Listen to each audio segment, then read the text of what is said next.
The emergency meeting room on Station Alpha 7 buzzed with nervous energy. Representatives from 12 different alien species sat around the large metal table. Their faces showed fear, desperation, and something that looked like defeat. Ambassador from the Republic tapped his 6 fingers against the table. His blue skin had turned a darker shade, which meant he was stressed. The tall alien looked around the room at his fellow ambassadors. They all knew why they were here. The swarm was coming. "The latest reports are worse than we thought," said in his deep voice. "The swarm has taken the Rigel system, all 7 planets, 3 billion people gone in less than a week." A small green alien named from the trade world spoke up. Her voice shook. "How many ships did they lose taking Rigel?" "None," replied. "0. They don't fight like we do, they just consume everything." The room fell silent. Everyone knew what that meant. The swarm was not like other enemies they had faced. These creatures came from beyond the galaxy's edge. They looked like giant insects but moved like a single mind controlling billions of bodies. They ate everything in their path and used the materials to build more ships and more soldiers. "Our fleets can't stop them," said General, a large alien with 4 arms. "Every battle plan fails. We line up our ships, they ignore the formation and swarm us from all sides. We try to protect important targets, they attack everywhere at once. We retreat to defensive positions, they go around us and attack our homes." Nodded sadly. The Galactic Confederation had the best military minds in known space. They had advanced weapons and strong defenses, but nothing worked against the swarm. They moved like water, flowing around obstacles and filling every empty space. "We need bodies," continued. "Warm bodies to hold the line, time to evacuate the core worlds. Maybe we can save some of our people if we can slow the swarm down." "What about the humans?" asked a voice from the end of the table. Everyone turned to look at Counselor Zinn, an old purple alien with wise eyes. "The humans," he repeated. "They joined the Confederation 3 years ago. They have 4 billion people on their home world and colonies." Felt his stomach twist. The humans were new to galactic politics. Their technology was basic compared to other species. Their ships were slow and their weapons were simple, but they had numbers. "You want to ask them to be our cannon fodder," General said bluntly. "It's not like that," Zinn replied, but his voice didn't sound sure. "We need soldiers who can hold positions while we move important people to safety. The humans, they might be willing to help." The truth was ugly but simple. The older species had small populations and advanced technology. They fought wars with precision strikes and careful tactics. The humans were different. They had many people and seemed willing to fight in ways that made other aliens uncomfortable. Had read reports about human history. They fought wars differently than anyone else in the galaxy. While other species tried to win quickly with minimal losses, humans seemed willing to accept terrible casualties to achieve their goals. Their history was full of battles where they threw massive armies at problems until they won. "I'll go to their station," said finally. "Earth has a military liaison office here. I'll make the request." 2 hours later stood outside the human section of Station Alpha 7. The hallway looked different here. The walls were a strange white color instead of the standard metal. Pictures hung on the walls showing landscapes from the human home world. It looked peaceful, which seemed odd for such a warlike species. The door opened before he could press the call button. A human female stood there, wearing a dark blue uniform. She was shorter than, but something about her posture made him think of a predator. "Ambassador," she said with a slight smile. "I'm Captain Sarah, Earth's military liaison. Please come in." The human office was small but organized. Charts covered the walls showing troop movements and supply lines. A large screen displayed news feeds from across the galaxy. Motioned for him to sit in a chair that had been adjusted for his height. "Coffee?" asked, holding up a dark liquid in a white cup. "No, thank you," replied. He had heard about the human drink. They said it was mildly addictive and helped humans stay awake for long periods. Military stimulant disguised as a beverage. Sat down across from him. You're here about the swarm. It wasn't a question. Realized the humans had been watching the situation carefully. Yes, we need help. What kind of help? Chose his words carefully. The Confederation faces an enemy we cannot defeat with traditional methods. We need time to evacuate civilian populations from threatened worlds. This requires a holding action. Leaned back in her chair. Her eyes never left his face. You want soldiers to slow down the swarm while you run. The blunt words stung but nodded. We can offer equipment, transportation, and support, but we need forces willing to engage the enemy directly. How many? Asked. As many as Earth can spare. 50,000 would be ideal. 100,000 would change everything. Was quiet for a long moment. She picked up a small device and spoke into it. Priority message to Admiral Tors. We have a formal request for military assistance against the swarm. Numbers requested are 50 to 100,000 personnel. She put the device down and looked at it again. The Admiral will review your request with Earth Command. We should have an answer within 72 hours. Felt relief wash over him. The humans would help. Their crude but effective military could buy the time the Confederation needed. Thank you, Captain. You don't know how much this means to us. Smile was small and didn't reach her eyes. Oh, I think we understand exactly what you're asking for, Ambassador. The question is whether you understand what you're going to get. After left, sat alone in her office. She looked at the star charts on her wall, marking the advance. The aliens thought they were asking for cannon fodder. They wanted humans to die in place while the civilized species escaped to safety. Almost felt sorry for them. They had no idea what they had just unleashed. Admiral Tors stood in the war room deep inside Earth Command headquarters. The walls showed maps of the galaxy with red markers spreading like a disease. Each marker represented a system consumed by the swarm. 78 systems lost in 6 months, said Colonel Barnes, Tors' intelligence chief. The Confederation's fleets can't even slow them down. Tors nodded grimly. He had been studying the alien military reports for 3 days. The pattern was always the same. The Confederation would set up defensive positions with their advanced ships and weapons. They would attack from multiple directions at once, overwhelming the defenders with sheer numbers. When the aliens retreated, the swarm would consume everything left behind. They fight like a textbook, Tors said. Formation battles, controlled retreats, defensive lines, very civilized. And very dead, Barnes added. They don't play by their rules. Captain's report sat on Tors' desk. The aliens wanted humans to serve as cannon fodder while they evacuated their important people. They expected Earth to send 100,000 soldiers to die buying time. What's our actual military strength? Tors asked. Active duty personnel, 8 million, Barnes replied. Reserves, 24 million, but that's not counting civilian assets. Tors smiled coldly. The aliens thought in terms of regular armies and clean battles. They had missed something important about human society. On Earth, the line between military and civilian was much thinner than in other species.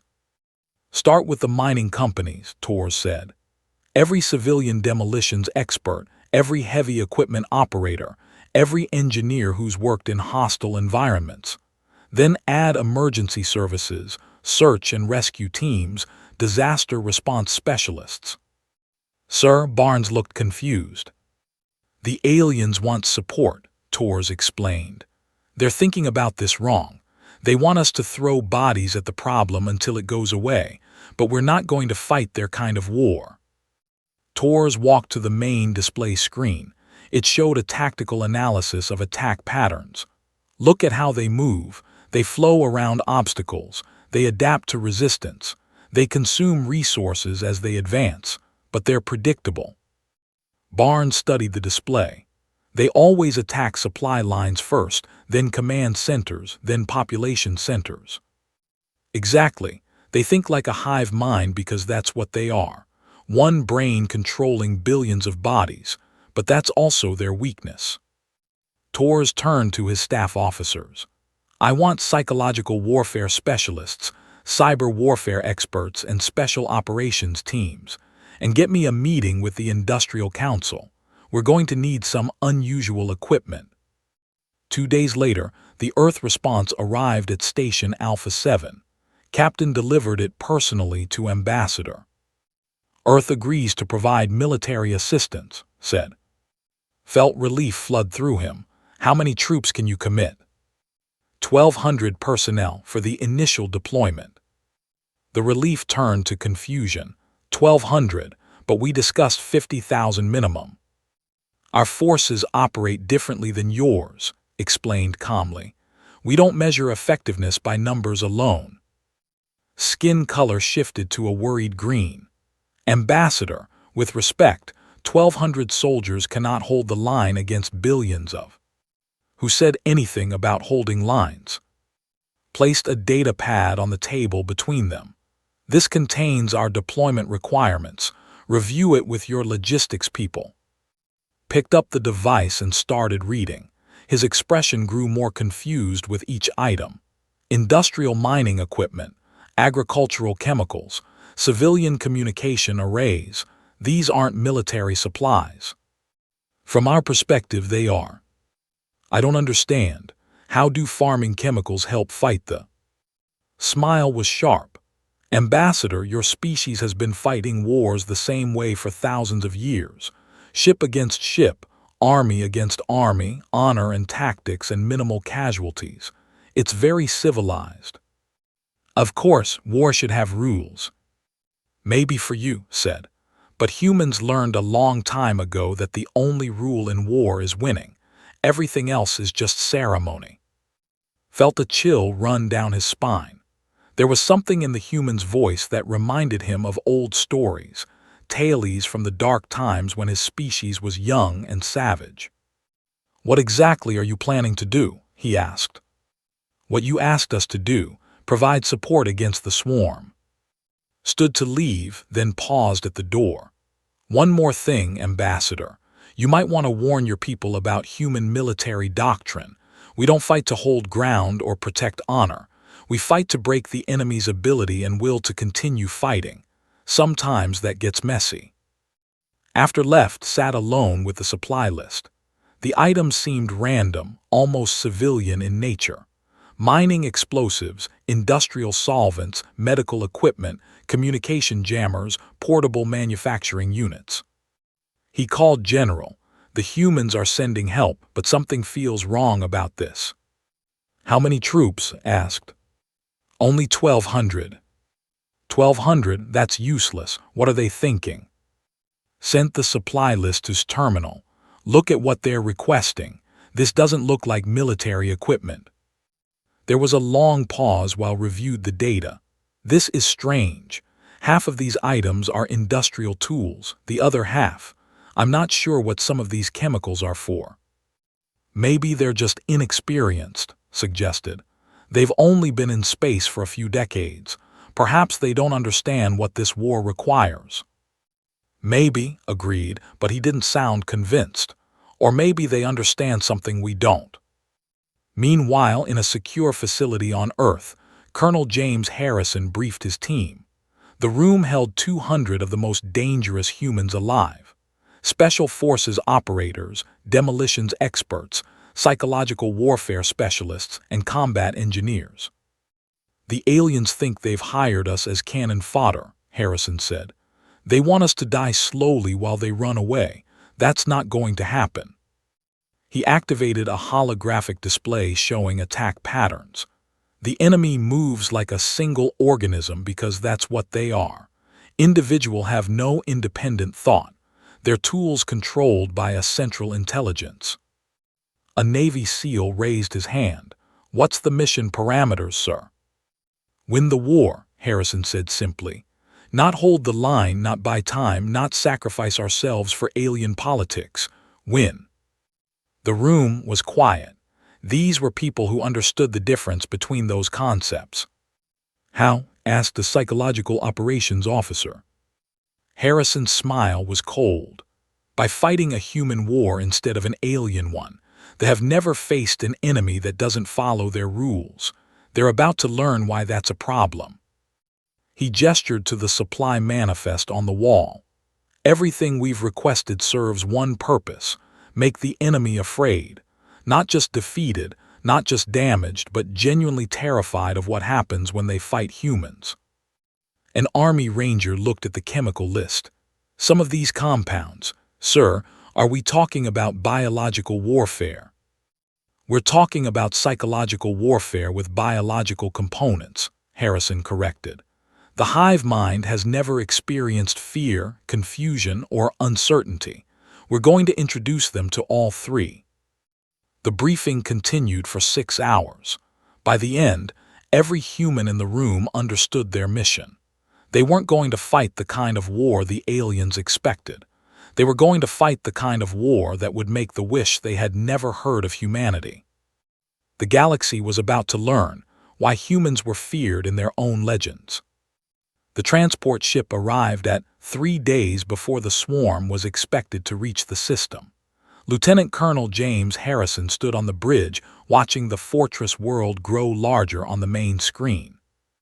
442 was supposed to be humanity's introduction to galactic warfare. The Confederation had chosen this world as their final defensive position.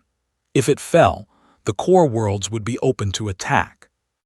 "Impressive," said Major, Harrison's second in command. She pointed at the massive orbital defense platforms surrounding the planet. "They've got enough firepower to destroy a small moon." Harrison nodded, but his attention was focused on something else. Intelligence reports showed the planet's surface was covered with mountain ranges, deep valleys, and extensive cave systems. Perfect terrain for the kind of war he planned to fight. "Colonel Harrison," came a voice from the communication system. "This is General of the Confederation Defense Force. Please report to the main command center for briefing." Harrison sighed. Time to meet his new alien allies. The command center was built inside a mountain, deep enough to survive orbital bombardment. Harrison and his team were escorted through corridors carved from solid rock. Everything was massive, built to alien proportions and alien thinking. General was 7 feet tall with skin and 4 powerful arms. He studied the humans with obvious disappointment. "You are the Earth forces. Where are the rest?" "This is our full deployment," Harrison replied. 1,200 personnel." 1,200. Another alien officer, this one with blue skin and tentacles instead of hair, stepped forward. "They will send millions of soldiers. How can so few humans make any difference?" Harrison looked around the command center. Hundreds of alien officers worked at control stations, coordinating defensive positions across the planet. Everything was organized, efficient, and completely predictable. "Where do you want us positioned?" Harrison asked. General activated a holographic display of the planet's surface. Red lines showed defensive positions along 3 major continents. "We have prepared fortified lines here, here, and here. Your forces can support the 3rd defensive line. When the break through, fall back to the 2nd line. And when that falls, fall back to the 1st line. We estimate 18 hours of fighting before final evacuation." Harrison studied the map. The alien strategy was simple: build strong defenses, fight until overwhelmed, retreat to the next position, repeat until everyone was dead or evacuated. Very logical, very organized, and exactly what they expected. "General, with respect, we'd like to deploy independently." Skin shifted to a darker color. "Independently. These defensive positions are carefully coordinated. Every unit has a specific role. Our unit doesn't fight from fixed positions." "Then how do you fight?" Harrison smiled, differently. 6 hours later, Harrison's team had disappeared into the planet's mountain ranges. They left behind their assigned positions, their alien equipment, and any connection to the Confederation's command structure. The humans moved through the cave systems like ghosts. Combat engineers mapped underground passages while intelligence specialists studied behavior patterns. Supply teams established hidden caches of equipment and materials. Master Sergeant, the team's senior demolitions expert, was particularly excited about the mining chemicals they had brought. "These caves are perfect," she told Harrison. "We can bring down entire mountainsides if we need to." "Let's hope it doesn't come to that," Harrison replied. "Remember, the goal isn't to destroy everything, it's to make the afraid." The swarm arrived exactly on schedule. The first wave consisted of 1,000,000 bioships, organic vessels that looked more grown than built. They moved in perfect formation, flowing around the planet's defenses like water around rocks. In the command center, General watched his carefully planned battle unfold. They ignored his defensive lines and attacked supply depots directly. When his ships moved to intercept, the swarm split into smaller groups and struck at communication centers. "They're not fighting the battle we prepared for," complained the blue-skinned officer. "They never do," replied grimly. "Order the fleet to defensive posture, protect the evacuation sites." Meanwhile, Harrison watched the battle from a concealed position high in the mountains. Through his binoculars, he could see landing ships depositing thousands of insect-like soldiers. Each creature was about 8 feet long with 6 legs and natural weapons that could cut through steel. "First wave analysis," Harrison spoke into his comm unit. "Enemy forces are establishing supply lines from landing sites to forward positions. Movement patterns suggest central coordination." His voice crackled back. "Bravo team is in position. Charlie team reports biofactories coming online. They're converting local materials into soldiers and equipment." Harrison smiled. The aliens were fighting exactly as their intelligence reports predicted. They established secure landing zones, built supply lines, then advanced in organized waves. Very efficient but also very predictable. All teams execute Phase 1. Across the planet's surface, small groups of humans began their work. They didn't attack soldiers directly. Instead, they targeted the supply lines. Team Alpha used mining charges to collapse a pass that supply convoys used. The explosions looked like natural rock slides. Team Bravo contaminated a water source with industrial chemicals, making it unusable for biofactories. Team Charlie used electronic warfare equipment to jam local communications. The effects were small at first. A few supply convoys delayed, some confusion in coordination, minor disruptions to their construction efforts. But the humans were just getting started. On the third day of the battle, the pattern became clear to field commanders. Every time they established a supply line, it was cut. Every time they built a forward base, it was sabotaged. Every time they tried to expand their perimeter, key resources disappeared. They had never experienced this kind of warfare. Their species fought through overwhelming force and perfect coordination. They expected enemies to mass for direct confrontation. Instead, they faced an opponent that refused to fight fair. Harrison's psychological warfare team began broadcasting on communication frequencies. The messages were simple: coordinates of destroyed supply depots, casualty reports from sabotaged facilities, and questions designed to create confusion. Unknown forces eliminated Supply Depot 7. Source of attack unclear. Request reinforcement of rear areas. The hive mind began diverting resources to protect their supply lines. Soldiers that should have been attacking Confederation positions were instead guarding empty mountains and suspicious shadows. In the command center, General watched his displays with growing amazement. The advance has slowed by 60%. They're not pressing their attacks. Perhaps they're regrouping for a major offensive, suggested his aide. Shook his head. No, they're responding to threats that shouldn't exist.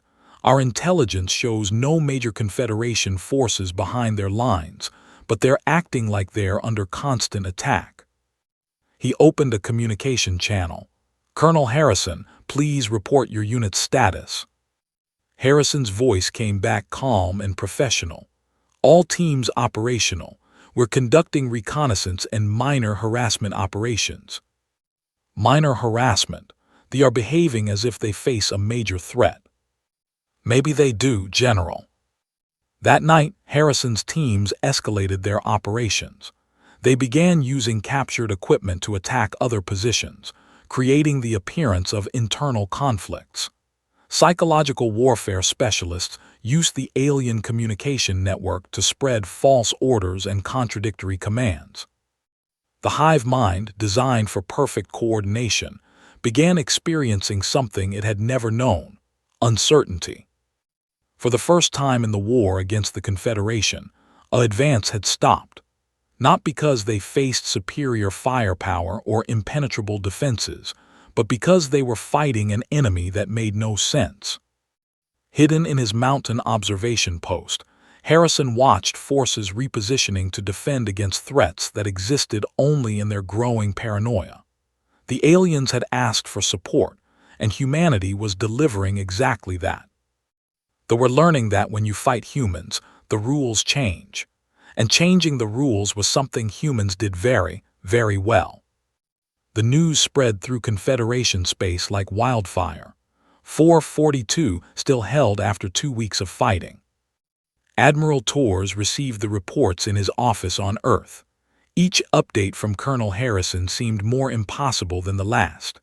The swarm, which had never been stopped before, was stalled on a single planet by 1,200 humans. "Sir," said Captain Williams, Tor's aide, "we're getting requests for military advisors from 17 different alien governments. They want to know how we stop the swarm." Torres smiled grimly. "They still don't understand. We didn't stop the swarm, we made them stop themselves."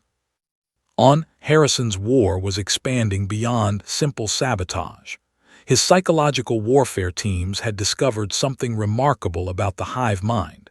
It could be confused. "The problem with thinking as one brain," explained Dr. Sarah Park, the team's expert, "is that when that brain gets conflicting information, the whole system freezes while it tries to process the contradictions." Harrison nodded, "like a computer virus." "Exactly. We're not attacking their bodies or their equipment.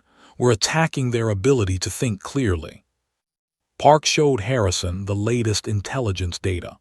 "Look at these communication intercepts. They are sending scouts to investigate threats that don't exist. They're diverting supplies to defend against attacks that never happened. Their entire decision-making process is breaking down." This was Phase 2 of Harrison's plan. His teams began creating false evidence of human activities across the planet. Fake equipment caches, misleading footprints, staged battle sites that suggested large-scale human operations. They found signs of human presence everywhere, but could never locate the actual humans. Their hive mind, designed to process information efficiently, began overloading with false data. Meanwhile, Harrison requested more supplies from Earth. The list was stranger than before: theater equipment, audio systems, holographic projectors, medical devices designed for alien biology. "What's the Colonel planning now?" asked Admiral Torres when he saw the requisition. "Psychological warfare on a scale no one has ever attempted," replied Captain. "He wants to make the afraid of their own shadows." The equipment arrived within days, delivered by fast courier ships that avoided detection. Harrison's teams immediately put it to use. They began projecting images of human soldiers where none existed. Speakers hidden in caves played recordings of human voices and equipment. Medical scanners were modified to interfere with biological functions, causing phantom pain and disorientation. The effect on the swarm was devastating. Soldiers began reporting attacks by invisible enemies. Supply convoys found themselves fleeing from sounds that had no source. Forward bases were abandoned when troops experienced unexplained illness and fear. Fear, Harrison explained to his officers, is something they have never evolved to handle. Individual fear doesn't exist in a hive mind, but we're creating it artificially. The breakthrough came when Dr. Park made a critical discovery about biology. The creatures communicated through biological radio waves, a natural ability that connected them to the hive mind. But those same waves could be disrupted. It's like jamming a radio signal, Park explained. If we can interfere with their communication on the right frequency, we can isolate individual from the collective consciousness. Harrison immediately saw the implications. Cut off from the hive mind, what happens to them? They become individuals, and individuals can experience fear, confusion, and panic.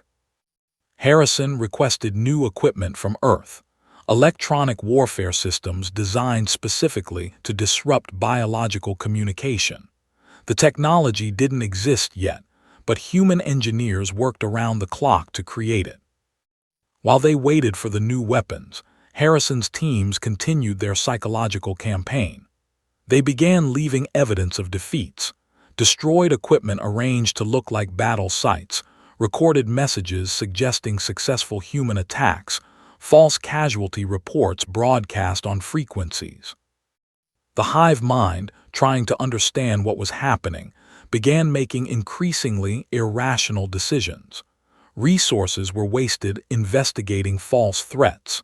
Soldiers were moved to defend empty positions.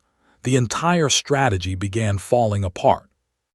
In space, the effects spread beyond 442.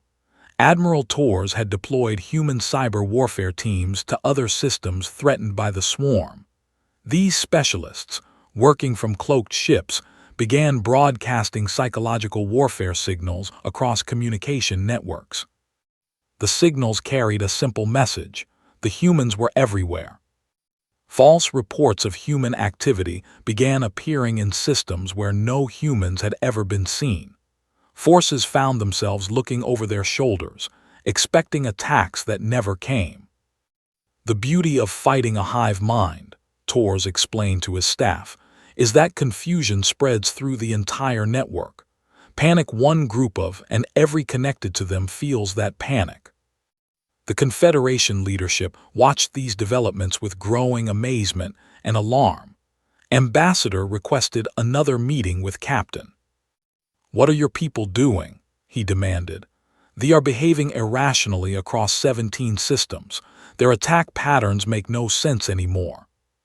Smiled calmly, "We're providing support just as requested."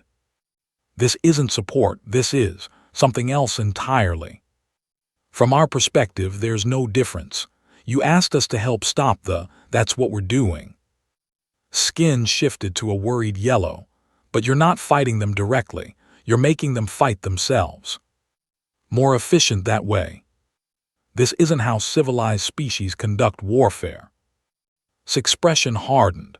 "Ambassador, civilized warfare is what got you into this mess. You've been fighting the same way for thousands of years and they adapted to it. They know exactly how to defeat your kind of war. So you fight without honor. We fight to win. Honor is for species that can afford to lose." That same day, the new electronic warfare equipment arrived on 442. Harrison's teams immediately began testing it on isolated patrols. The results exceeded their expectations. When cut off from the hive mind, individuals experienced something their species had no evolutionary preparation for: independent thought. The first affected soldier wandered in circles for 6 hours, unable to understand why it couldn't hear the collective voice. Others simply stopped moving, overwhelmed by the sudden responsibility of making their own decisions. But some reacted differently. Cut off from the hive mind suppression of individual survival instincts, these began to feel something new: fear of death. "It's working better than we hoped," Dr. Park reported. "Isolated aren't just confused, they're terrified. They've never had to worry about personal survival before. Harrison authorized larger-scale tests. His teams began using the jamming equipment on entire formations. The effects cascaded through the local network, creating pockets of panic that spread to connected areas. Within hours, forces across the planet were experiencing massive coordination failures. Individual soldiers fled from battles they could have won. Commanders made contradictory orders as fear overrode their connection to strategic thinking. The psychological warfare campaign reached its peak when Harrison's teams captured a communication relay. Using the alien equipment, they began broadcasting a simple message directly into the hive mind network. The message was in perfect communication patterns, but the content was unprecedented. Individual survival probability decreasing. Human threats cannot be. Recommend immediate withdrawal from all contested areas. The message spread through the network like a virus. For the first time in their species' history, the collective consciousness began to experience doubt about its own invincibility. On Earth, Admiral Torres watched the strategic situation change across the galaxy. Forces were withdrawing from advanced positions, consolidating into defensive formations, and showing clear signs of what could only be described as species-wide anxiety. Colonel Harrison, Torres spoke into his secure communication system, "You've exceeded all mission parameters. The Confederation is asking how soon we can deploy similar operations to other threatened systems." Harrison's voice came back tired but satisfied. "Sir, we're ready to expand operations, but we're going to need more personnel. The kind of war we're fighting requires specialists." "What kind of specialists?" "The kind that understand fear, Admiral, because that's what we're selling now." As reports flowed in from across Confederation space, one thing became clear. The humans hadn't just stopped the advance. They had broken something fundamental in the swarm's collective psychology. The galaxy was learning that humanity's greatest weapon wasn't technology or numbers. It was their understanding of fear and their willingness to use it. 6 months after the first human deployment to 442, Admiral Torres stood before the Galactic Confederation Council. The Great Assembly Hall was filled with representatives from dozens of species, all waiting to hear how 1,200 humans had accomplished what millions of alien soldiers could not. The swarm was finished, not destroyed but broken in a way no one had thought possible. Operation Silence Fall began 3 days ago, Torres announced to the silent chamber. Human forces coordinated simultaneous electronic warfare attacks across 17 systems. The result was complete disruption of hive mind communications. Ambassador raised his hand. His skin had remained a pale, stressed color for weeks. "Admiral, our reports indicate the have surrendered. How is that possible?" Torres activated a holographic display showing the galaxy. Red markers indicated former positions. Most were now blue, marking systems under Confederation control. The swarm ceased organized military operations approximately 18 hours ago, Torres explained. Individual groups have been requesting asylum and protection from Confederation forces. "Asylum?" General stood up, his 4 arms gesturing wildly. "These creatures destroyed entire civilizations. Now they want protection." "From us," Torres replied calmly. "They want protection from humans." The chamber erupted in confused voices. Torres waited for quiet before continuing. "When we severed their hive mind connections permanently, every soldier became an individual for the first time in their species' evolution. They experienced personal fear, individual survival instinct, and independent thought. The psychological trauma was overwhelming." Dr. Park, who had accompanied Torres to the council meeting, stepped forward. "We've been working with asylum seekers for the past month. Many are experiencing what we would call post-traumatic stress disorder. They're terrified of the memories of their actions as part of the collective." Counselor Zinn, the old purple alien, spoke carefully. "You're saying the soldiers are afraid of what they did while part of the hive mind. Imagine suddenly gaining individual consciousness and realizing you participated in the destruction of billions of innocent lives," Dr. Park explained. "The guilt is paralyzing them." Torres gestured to his aide, who distributed data pads to the council members. "These contain our psychological rehabilitation programs for former soldiers. We've found that individuals are actually quite peaceful when not controlled by the collective consciousness." Ambassador reviewed the data with growing amazement. "You're treating them like war refugees." "That's what they are," Torres replied. "The real enemy was never the individual. It was the hive mind that controlled them. We didn't defeat the species. We liberated them from their own collective consciousness." General, who had witnessed the human operations on, spoke up. "This is difficult to understand. In our experience, defeat means death or surrender, but you've created a third option." "Psychological transformation," Torres agreed. "We changed what it means to be." The data pads contained more than rehabilitation programs. They also showed the full scope of human intelligence operations during the conflict. The council members read in stunned silence as they learned about the psychological warfare campaigns, the electronic attacks on biological communication, and the systematic destruction of the hive mind network. "You weaponized fear itself," whispered. "We weaponized individual consciousness," Torres corrected. "Fear was just one component." Captain, also present for the briefing, added details that made several aliens visibly uncomfortable. "Our psychological warfare teams identified that they had never evolved defenses against certain concepts: personal mortality, individual responsibility, and social isolation. We exploited those vulnerabilities." "But how did you develop these weapons so quickly?" asked General. Torres smiled grimly. "We didn't develop them. We already had them. Humans have been fighting psychological warfare for thousands of years. We just adapted our existing techniques to work against a hive mind." The implications of this statement settled over the chamber like a cold wind. The aliens realized that humanity possessed military capabilities they had never imagined. Weapons that targeted the mind rather than the body, strategies that turned an enemy's own psychology against them. "What happens now?" Counselor Zinn asked. "The former request permission to settle in uninhabited systems under Confederation protection," Torres replied. "They want to learn how to live as individuals. Human psychological specialists are willing to assist with this transition." "And if they become aggressive again?"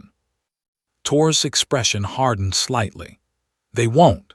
Individuals are incapable of the coordination required for large-scale warfare, but more importantly, they're afraid of what they might become if they group together again." Ambassador stood slowly. "Admiral Torres, the Confederation owes humanity an enormous debt. You asked for support against an impossible enemy.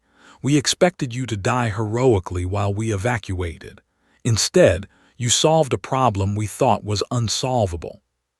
"You're welcome," Torres replied, "but there are conditions for continued human assistance." The chamber fell silent. Everyone understood that the balance of power had shifted fundamentally. "Earth requests full voting membership in the Confederation Council," Torres continued. "We also request autonomous military command for all human forces. No more integration with alien command structures." General protested. "That's unprecedented. Military coordination requires unified command." "Your unified command strategy lost 78 systems to the," Torres pointed out. "Our autonomous operations ended the war in 6 months." Looked around the chamber, reading the expressions of his fellow ambassadors. Fear, respect, and calculation were visible on every face. "The Council will vote on your requests," said formally, "though I suspect the outcome is already decided." Torres nodded. "There's one more thing. Earth is establishing a military research facility in this system. We'll be studying new forms of warfare appropriate for the galactic environment." "What kind of warfare?" asked Counselor Zinn nervously. "The kind that wins wars without destroying planets," Tors replied. "The kind that changes minds instead of ending lives. The kind that turns enemies into allies." 3 hours later, the Confederation Council voted unanimously to grant all human requests. The decision was driven partly by gratitude, but mostly by fear of what might happen if humanity felt unappreciated.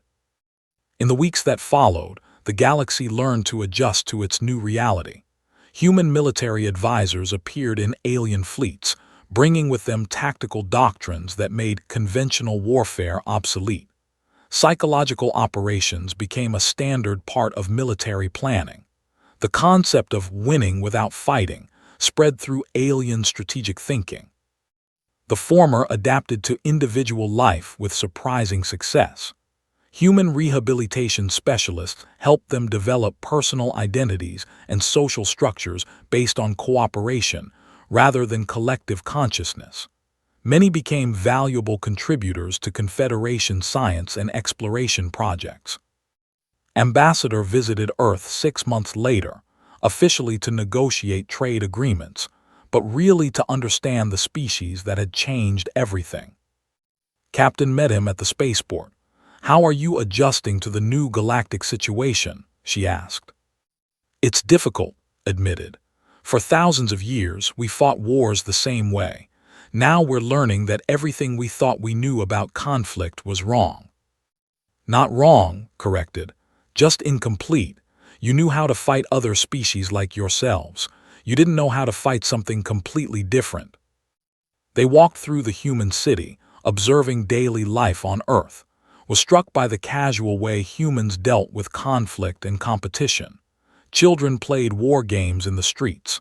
Adults debated politics with passionate intensity. Everything suggested a species that viewed conflict as natural and necessary. "Your people seem to enjoy fighting," observed. "We enjoy winning," replied. "Fighting is just one way to do that, but we've learned that the best victories happen when your enemies realize they were wrong to oppose you in the first place." Exactly. Now instead of being our enemies, they're our responsibility. Instead of fighting them, we're helping them become something better. Considered this as they walked. "Your species is terrifying, Captain." "Why?" "Because you don't just defeat your enemies. You transform them. You make them grateful for the defeat." Smiled. "That's not terrifying, Ambassador. That's evolution. The galaxy is changing and we're helping it change in the right direction." As they reached the government building where negotiations would take place, the alien ambassador realized something profound. The humans hadn't just won the war against they had won the peace that followed. And in doing so, they had established themselves as the galaxy's apex predators. Not through conquest or domination, but through an understanding of warfare so advanced that it made traditional military thinking obsolete. The stars belonged to humanity now, not because they had taken them by force, but because they had proven that when the galaxy needed saving, there was only one species capable of delivering the impossible. The aliens had wanted support. Humans had delivered shock and awe, and in the process, they had changed what it meant to wage war among the stars forever.